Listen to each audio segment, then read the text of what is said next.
Former Baylor quarterback Brad Goebel, NFL quarterback Brad Goebel, Cuero Gobbler. Brad Goebel joins us on Sick on 365 Radio, 365 Sports. What does tonight mean to you? Boy, I tell you, David, it means a lot. It's a tremendous honor. I'm just overwhelmed that the association and the association and the letter winners would select me. You know, there's been a ton of great football players, a ton of great athletes come through Baylor, and to be recognized for the Hall of Fame, it's really something I never ever would have dreamed of, especially when you look at, you know, what's happened here in the last 20, 25 years since I played. I mean, you know, throwing for 2,000, 2,500 yards in a season and 5,000 yards in a career, you know, they're doing that in one season. So, you know, it's nice to be recognized for the accomplishments that I had back in the late 80s, early 90s. Well, yeah, and the game changes. It's like baseball hitters and home run errors and whatever else, or batting averages or difference or pitching. And in this case, obviously, there were some people throwing it around when you were there. But, I mean, as far as in college football, but it's a different game completely.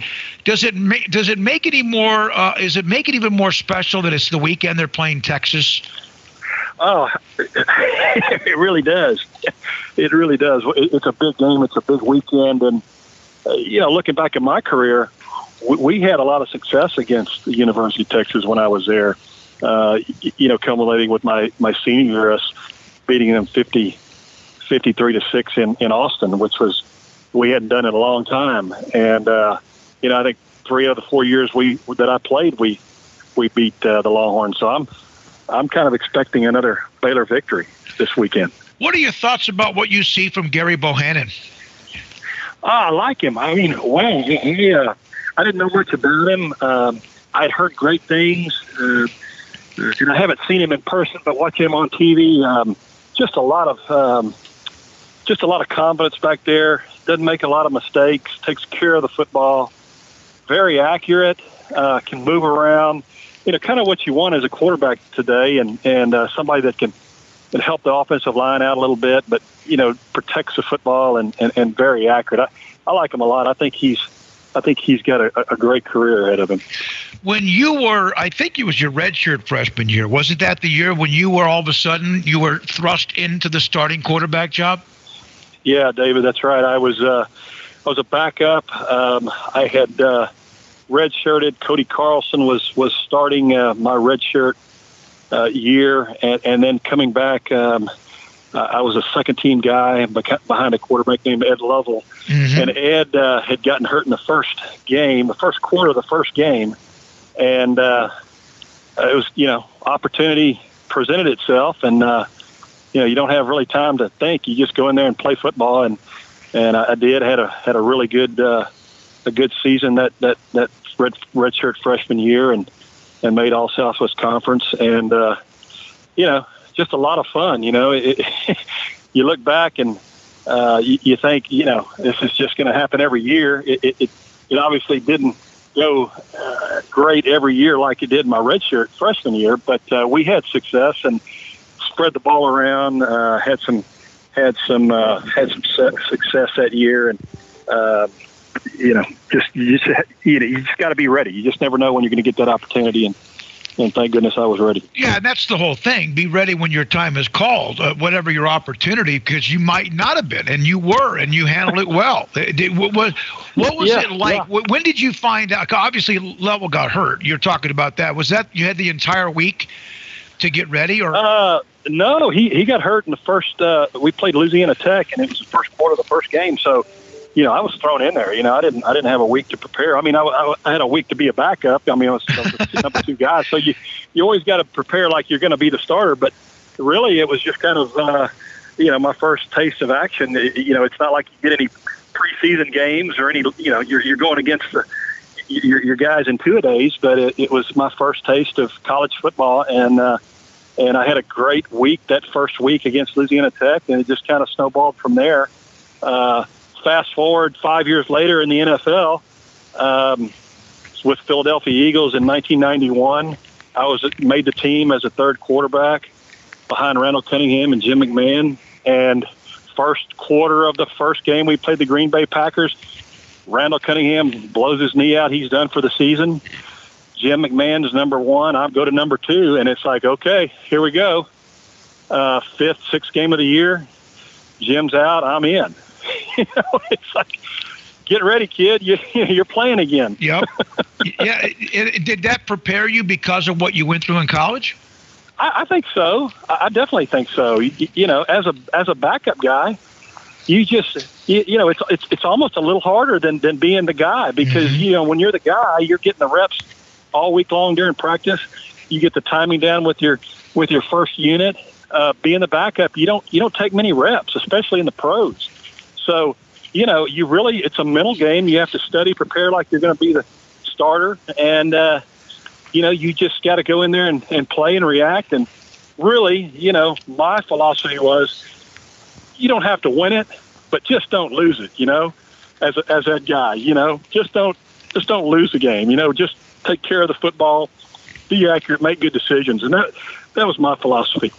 You mentioned the passing yards, and Robert Griffin III exploded on the scene. Everyone knew about him, but then when he had the opportunity, he got healthy, and then that team in 2010 gets to a bowl game for the first time in forever. Then you have Bryce Petty. Of course, Nick Florence had a huge year, the year he started, his last year. Bryce Petty, Seth Russell, Jarrett Stidham, Charlie Brewer had a nice run, and then last year things kind of fell apart for the offense and him as well.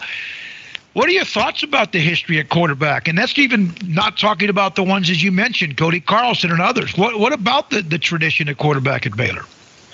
You could kind of say quarterback you. It's a lot of success there. I think it helps with recruiting. You can throw those names out when you're out there recruiting these high school seniors and saying, look what we've done with these quarterbacks. A lot of these guys weren't 5-star recruits coming out of high school. So, Baylor has developed them over the years, whether it was, Art Briles or Matt Rule or Coach Aranda now. They're doing the right thing to get these guys ready to play, and they're having success. And, they're going to the next level. So it helps recruiting, and recruiting is where the lifeblood is to help your team succeed and once you get into college.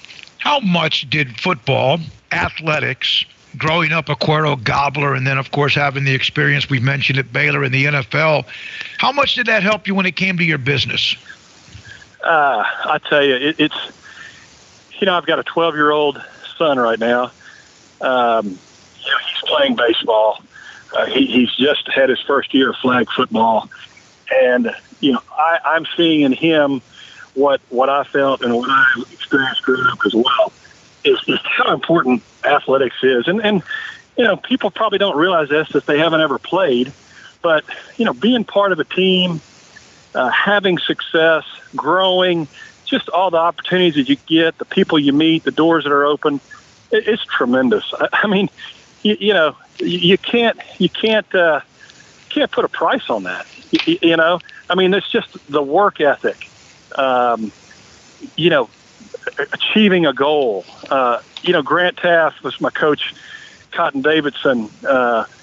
These guys instilled upon me when I was at Baylor, what it meant to be a part of a team and be a leader and to, work hard and achieve those goals. And, you can't get that in every day in school. Yep. I had a tremendous education at Baylor University, and I wouldn't trade that for anything. But just combine that with being part of a team and being part of an athletic program with 50, 60 guys. It's just invaluable. You, in your business, how did it or has it been affected by the last year? How did you guys, just like a game plan or having to change based on someone goes out, as you mentioned, you have to play quarterback. Did that kind of also help your business and others, you think, maneuver during the last 18 months or so? I think so. It's just being able to adjust, being able to adapt. You don't know what's going to happen. It's like being ready, when your time's called. But, 2 years ago when we had the shutdown and the pandemic, we looked at our business, which is real estate, and we didn't know how things were going to be. We were like, we've got to figure out, are people going to be looking for real estate? Are they going to be buying property? Are they going to be selling property? We just didn't know, but we had a plan, and we saw that it changed the dynamics of our business to where people said, you know what, we're going to live life. We don't know what's going to happen. We want to move to the lake. We want to move to Horseshoe Bay. We want to play golf, and our business is just taken off. It's always been good, but it's been extremely good the last 2 years. And I think, like you said, being part of athletics and being part of a team and being able to adapt and adjust and having a game plan going forward, it's provided success. You played at Cuero, and I know you were on those teams in the mid-'80s that had to bump into those East Texas Giants, the Juggernaut in Dangerfield. I covered that game at Floyd Casey. The next year, I covered them playing Jefferson at, I think, Kyle Field, and they were knocking on the door. Eventually, they got it in '87. It was right a year or two after you left. But Cuero's had a history. They won it a couple of 2018 with Jordan Whittington, who's so good at Texas, although he has his issues with his injuries. What about the history of being a Cuero Gobbler? Oh, you know what? If I could, I'd love to live down there and have my son experience that. Tradition, just growing up as a kid, seeing the success, hearing about it, being involved in it then, and as I got older, and then playing and having that success.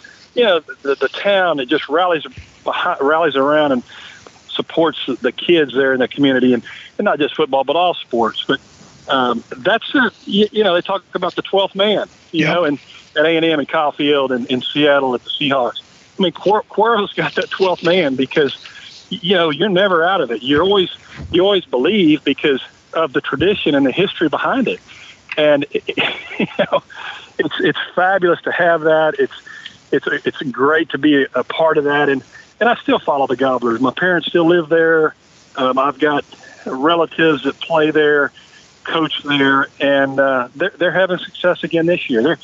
They're good. I think they'll always stay good because there's a good nucleus of families there that have carried the tradition on. Yeah, they have. One more thing, and for those who don't know, when you were in the NFL, you mentioned playing. We mentioned starting off with Philadelphia and what you did with Cunningham and then McMahon getting injured. But you were with Cleveland for a guy named Bill Belichick, who eventually won like 15 Super Bowls. Obviously, he was a Parcells coaching tree guy. Did you know then? There's no one that could have expected him to win this much, and I know he's kind of going through a renovation, a rebuilding. Did you know then he was going to be that kind of coach? I knew he was special. I was a young guy. Obviously, he was a young head coach, but I could see that what he had and what he was having us do at the time, that this guy was so committed. He was so focused on football and his job, and he had us so prepared. I was there 3 years with him, and didn't play a lot. I saw time in the preseason and got in some games for mop-up duty in those 3 years. But he liked me because I was the guy that, and you've heard him say it, I just did my job. Yep. I took care of my business. I was prepared to play. He didn't have to worry about me. He knew that if he could call upon me, I'd be ready. And, that's how I was able to be there 3 years. It's just because I did my job.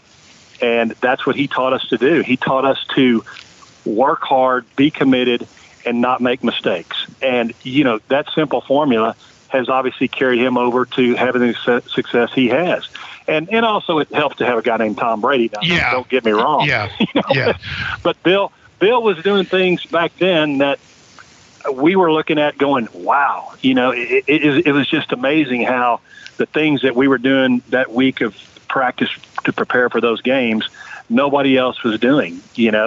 Guys were like, this is very interesting stuff. And, it's carried over 15, 20 years, and he's still probably doing it. I mean, he's a forward thinker. He's doing things now, I'm sure, that nobody else is doing. And just a guy that loves football, loves to compete, loves to win. And there's a reason for his success. You will be inducted into the Baylor Athletics Hall of Fame. You know that you've known that since the call from Walter. We discussed that at the start, what it means. Have you thought what you're going to say? Are you going to be able to keep your composure like some blitzing linebackers coming right at you? Well, I sure hope so. It's tough to, because all the memories and all the emotions that you go through, and all the coaches that you had and all the teammates. I'm just one guy that's part of a team that.